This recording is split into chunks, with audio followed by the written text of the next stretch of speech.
এখন শুধু আমি আর পরিমণি একটা ছবি সাইন করলাম বা একটা শুটিং এ যাচ্ছি, শুটিং শেষ, এরকম করে আসলে দিতে চাই না। সিনেমা একটা করছি যেটা গোলাপ, বর্তমান কাজের তো আমরা একটা ছবি করছিলাম, সেটা হচ্ছে যে অনেক বিশ্বাসের শিরোনাম, বাট ওই ছবিটার নাম চেঞ্জ হয়ে যাবে, নাম চেঞ্জ হয়ে নতুন নাম আসবে, বাট সেই নামটা এখনো অ্যানাউন্স হয়নি।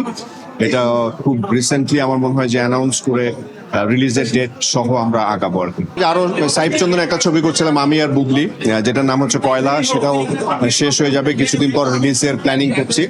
তারপরে অনন্য মামুনের একটা ছবি করছিলাম আমি আর ঋতুপর্ণা, সেই ছবিটারও অল্প কিছুদিন বাকি আছে, তো সেটা শেষ করেও আমাদের আরো নতুন কোনো ঘোষণা আসবে সামনে।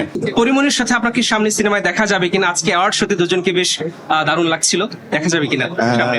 সিনেমা একটা করছি যেটা গোলাপ, শামসুল হুদা পরিচালিত, সেই ছবিটির প্ল্যানিং অনেকদিন ধরেই করছে, মানে চলছে এবং আমরা করছি, এবং আমার মনে হয় যে খুব রিসেন্টলি এটার আসলে শুটিং রিলেটেড কোনো আপডেট না দিয়ে আমরা একবারে একটা ভালো একটা আপডেট দিতে চাই, যেটা হয় সেটা ট্রেজার হোক, ট্রেলার হোক, বা একটা ভালো কিছু দিতে চাই। আমার মনে হয় যে শুধুমাত্র এখন শুধু আমি আর পরিমণি একটা ছবি সাইন করলাম বা একটা শুটিং এ যাচ্ছি, শুটিং শেষ, এরকম করে আসলে দিতে চাই না।